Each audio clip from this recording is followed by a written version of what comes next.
Boleh jadi Associate Professor Dr. Ismail Lutfi ini merupakan hanya satu-satu orang ngaji agama tinggi di luar negeri memperjuangkan tuntut supaya orang Islam di tempat kita beraya ikut Saudi, khususnya raya Idul Adha. Beliau telah melakukan perkara ini sejak berpuluh-puluh tahun. Kerana apa? Kerana 38 tahun dah kita duk royak. Ni tak saya dengar buat dia tu kat tak ada arah sungguh. Nah, payah dia kalau kasar pun padahlah. Sebab Nabi Nuh 950 tahun minta nak mapuh lebih. Minta mapuh Nabi Nuh ni. Saya tak ada suruh mapuh tadi. Assalamualaikum dan salam bahagia saudara-saudari para penonton yang dihormati sekalian. Walaupun ada orang lain di kalangan Puak Salafi yang memperjuangkan perkara yang sama seperti Dr. Ismail Lutfi, tetapi tidak ada yang paling kuat, yang paling lantang bersuara dan paling lama berjuang seperti beliau. Bagaimanapun, kita sudah kecek dengan Syed kemarin tu, kita tak ada dah Hafsah ni. Kita malah nak kelahi dengan orang-orang yang ada kuasa pada kepala kita. Buat dia ni kadang-kadang bagai tak ada lahana pun dia jawab buku. Bagai sunat ya kita pun nak jaga perpaduan yang wajib tu. Kalau kita ambil kira video yang ayat tadi, beliau tahu bahawa perkara ni adalah perkara kecil saja, sunat saja.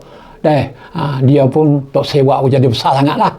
Seperti dia sebut dalam video tadi. Kerana apa? Nak jaga kesatuan umat Islam yang merupakan perkara wajib.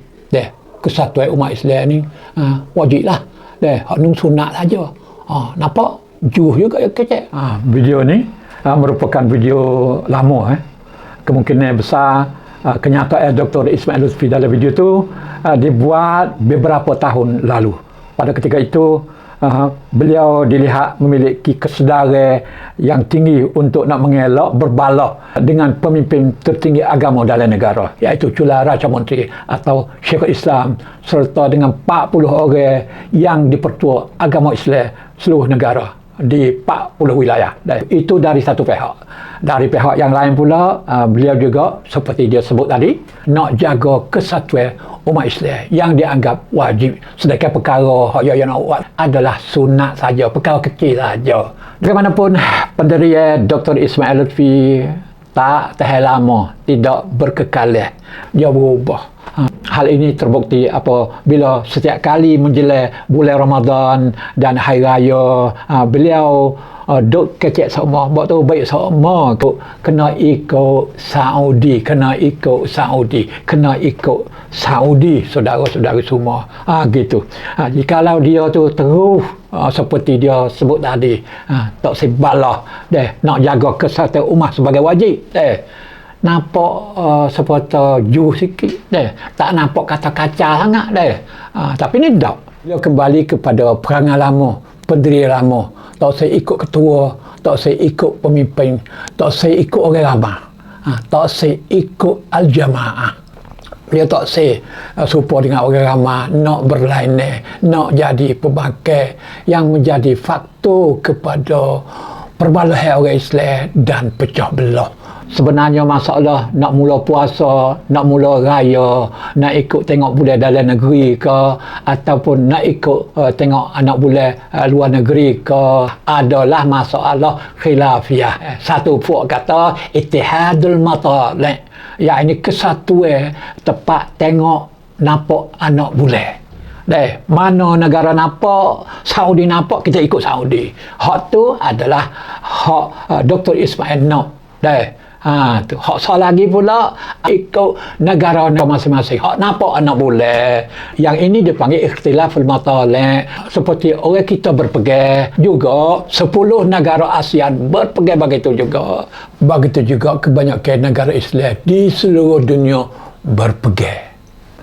dalam kata-kata lain, satu alega nak puasa dan nak raya ikut kesatuan anak bulan, satu alega lagi pula nak puasa, nak raya ikut perbezaan anak bulan. Dan perkara ini boleh berlaku, kena berlaku sebenarnya. Dari segi agama, hukum agama pun betul, sebab ada hujah masing-masing sama-sama kena. Dari segi falak, dari segi sains pun gitu juga. Boleh tapi dia boleh tengok di banyak tempat. Hari ni boleh tengok di sini kerana duduk di sudut-sudut tertentu sikit-sikit masa dia nampak di sini, esok dia nampak pula di negara lain. Kerana apa? Kerana masa tu ada lama lagi boleh tengok anak boleh di sudut-sudut tertentu. Ni falak, sains kata gitu. Dan agama pun kata gitu. Dalam hadis Quraisy pun kita dah tengok macam mana umat Islam di Syam berpuasa tak sama dengan umat Islam di Madinah. Lepas tu nak menyelesaikan masalah perbezaan ni lagu mana? Nak ikut hak mana? Antara kesatuan tengok anak boleh dan perbezaan tengok anak boleh, supaya masyarakat tidak serabut, tidak selera, tidak pecah belah balah di antara satu sama lain. Dok kata hakku ni betulnya ikut Dr. Ismail ni lah betul kerana ikut sunnah, hak dong tak betul kerana apa? Ikut fiqh, ikut ulama.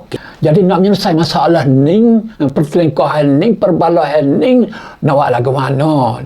Jawapannya ialah kita kena ikut al-hakim atau pemerintah atau ketua atau pihak berkuasa di kalangan kita. Dalam konteks negara Thailand ni pula kita kena ikut Julah Raja Menteri Syekhul Islam itu berdasar kepada kaedah fiqh yang digunakan oleh ulama ahli sunnah wal jamaah sejak beratus tahun, 1000 tahun lebih, iaitu hukumul hakim yarfa'ul khilaf, iaitu keputusan atau penghukuman seorang hakim, seorang pemimpin itu mengangkatkan perbezaan. Maksudnya habis perbezaan, tamat perbezaan, tak ada lagi perbezaan, tak boleh berbeza lagi apabila hakim dah buat keputusan. Jadi kita kena ikut, kena akur. Jadi masyarakat tidak boleh berbeza lagi, tidak boleh berselisih lagi. Pendirian Dr. Ismail Lutfi duduk tak serupa dengan orang, tidak nak duduk bersama dengan orang ramai selama 38 tahun ni, bukan saja tidak patuh dengan keputusan Syekhul Islam sebagai pemimpin tertinggi di tempat kita, tapi juga bercanggah dan berlawan dengan fatwa ulama Salafi Saudi yang Dr. Ismail kata kena raya, kena puasa, ikutnya itu. Kenapa? Kerana ulama-ulama Salafi Saudi termasuk mufti Saudi sekarang Syekh Saleh Al-Fauzan memfatwakan bahawa jemaah haji yang duduk di Mekah, orang luar dan orang dalam negeri, kena ikut Saudi. Tetapi orang Islam di negara-negara lain kena ikut perbezaan tempat tengok anak bulan di negara masing-masing. Kalaulah tempat kita nampak anak bulan, kena ikut di tempat kita. Kalau di Mesir nampak anak bulan, orang Mesir kena ikut hak Mesir tu, tak kena ikut hak Saudi. Ini adalah fatwa rasmi mufti Saudi sendiri, Syekh Saleh Al-Fauzan. Nanti saya akan bincang perkara ini secara terperinci dalam video akan datang. Bagaimanapun Dr. Ismail Lutfi, kalau dia nak keluar daripada hukum al-hakim, keputusan muktamad daripada hakim, dia boleh, bukan tak boleh. Tapi kata Imam Syafi'i, dia boleh nak keluar daripada hukum hakim, dia boleh nak keluar daripada majoriti orang Islam di tempat kita ni, tapi dia kena buat senyap-senyap. Nak puasa sore ahli keluarga dia, tak apa. Ni dalam mazhab Syafi'i gitu. Nak raya dia dengan ahli keluarga dia, tak apa. Nak semaya raya, semaya je lah. Tapi tak boleh beritahu ke orang. Nak lebih molek, ngikut mazhab Syafi'i, Dr. Ismail Lutfi, dia raya dah hari ni, jangan goyak-goyak senyap-senyap. Dan esok pula dia pergi kena raya dengan orang lain pula, dengan orang umum, dan juga semaya dengan demo. Walaupun dia semaya dah rumah, kena semaya juga. Ada rakam. Haning adalah dalam mazhab Syafi'i. Dr. Ismail Lutfi kata dia bermazhab Syafi'i. Saya mazhab Syafi'i. Sekarang saja video saya pada kali ini, dan kita berjumpa lagi dalam video akan datang. Sekian, wassalam.